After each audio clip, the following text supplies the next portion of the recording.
So now the first thing we'll try to understand the lab topology which we'll be using for the labs here. We'll be using the firewall. If you have done some firewall courses like the ASA or Cisco Firepower, I use the similar kind of topology. Now what we'll be doing is whenever you are connecting, you generally have to have the LAN. Okay. Now this is going to be the LAN which is connecting to my inside network where I assume the users are connected in the LAN. So I'm going to connect a router 1, which is going to simulate my LAN networks. And on the router 1, I'll be adding some loopback interfaces. So these are typically the loopback interfaces. The loopback are the logical interfaces which will be used for testing purposes. In the real scenarios, you can just assume that this is connecting to multiple branches away from where I'm getting the routes. You can assume or you can simulate that way. So that is something on the router 1. So I'll be using 192.168 1.subnet, which is going to connect to my firewall. The middle one is your Palo Alto firewall. And I'll be using 192.168 1.subnet. So mostly .1 I'll be using in the last portion, and I'll be using .10 on the firewall side. Now, likewise, I'll be using the same. Now, this part is going to simulate my internet.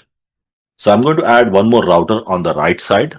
Now the right side part is going to connect to my internet. So I'll be using some kind of public IP, let's say 100.0.20.subnet.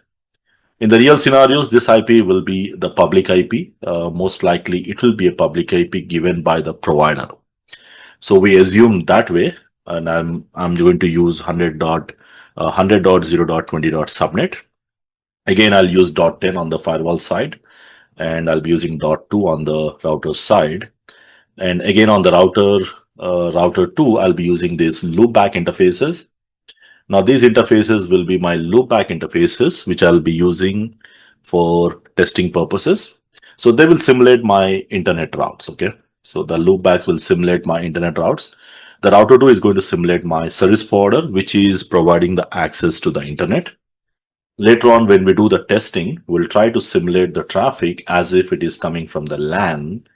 It goes to the firewall, and on the firewall we'll be configuring some access policies, and based on that it should be permitted or denied.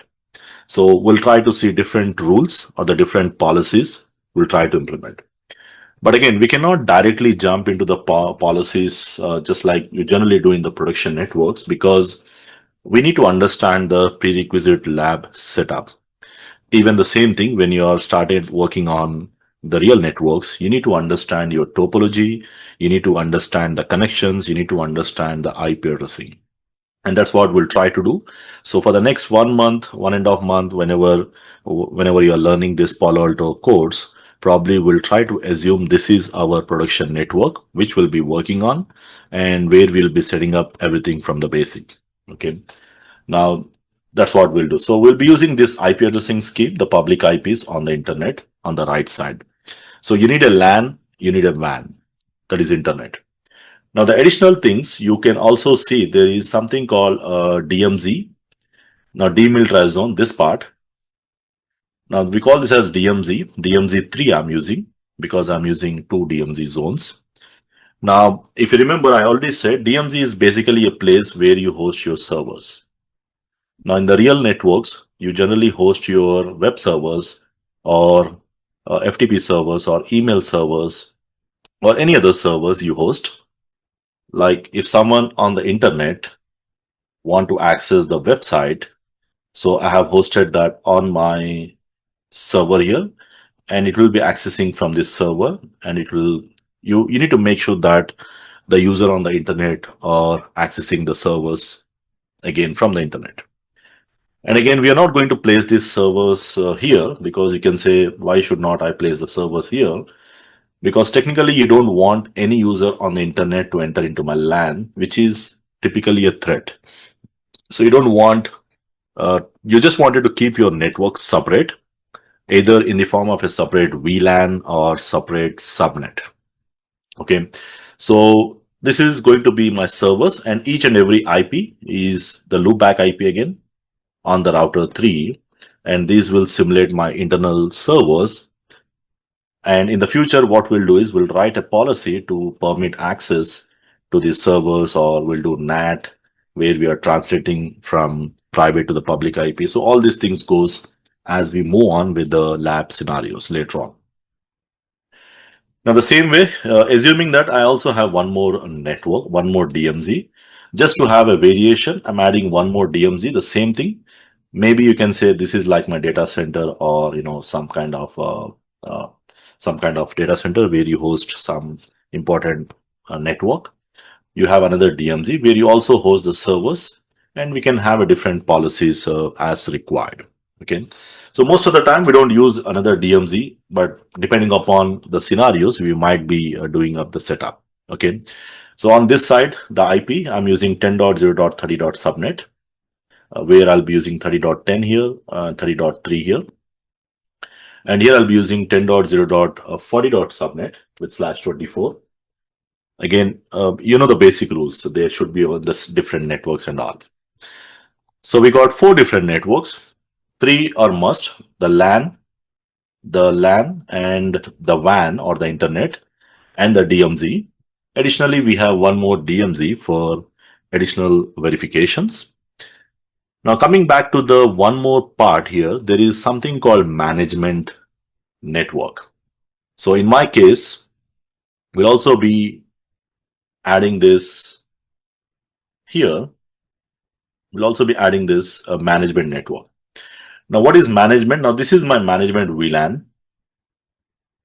Now, mostly in the production networks, like in our case, let's say in my scenario, so we'll have a host, the PC, the host PC, or typically, if you know the basic management kind of thing, most of the management VLAN or the management network will host the management related information. Like if you have a syslog server, or if you have an NTP server, or you have some DNS servers or DHCP servers, or any other monitoring servers like SNMP. And here again, whatever the GUI access, the host which we use for DUI access, or Active Directory servers, it can be anything, or even you can place them in the DMZ as well. But typically, most of the services will keep it in a separate VLAN or a separate network from where we manage the services. And in our example, we might be using few of their services here.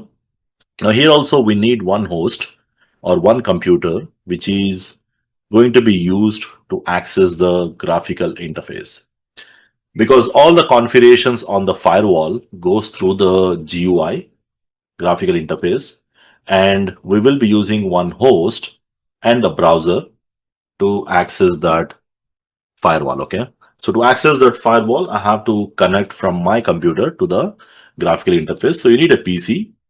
Now, of course, you can say, can I use a PC from here or here or here? You can still use it, but it's always recommended to have a separate management network, which is only going to manage the network. So I'll be using either I can connect a different network. In my case, I'll be using 192.168.15.subnet, which is my local subnet I'll be using. So in my case, I'll be using this local subnet. If you go to my config, IP config, you can see this is my wireless adapter, my host, which I'll be using to connect. Okay, so I'm not using now. There are multiple options. Either you can install one VM. Again, I'll show you all these options how to set up. But before we jump into the setup, we need to understand the requirement of that particular device and the setup. That makes easier, and that also makes more interesting to while you are doing. You can also understand why we are doing this. So basically, I can use a host, or I can, in my case, I'm not using the host. I can use a VM machine.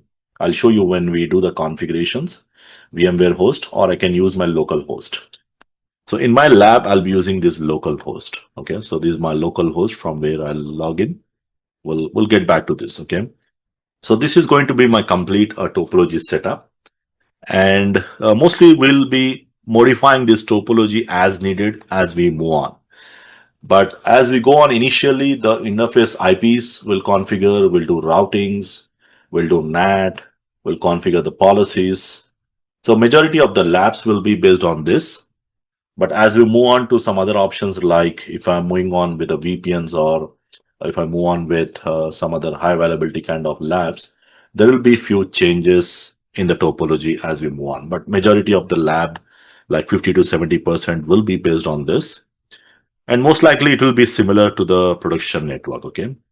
So this is my quick overview on the topology and the IP addressing. So this is the common IP addressing which I use for most of my firewall labs.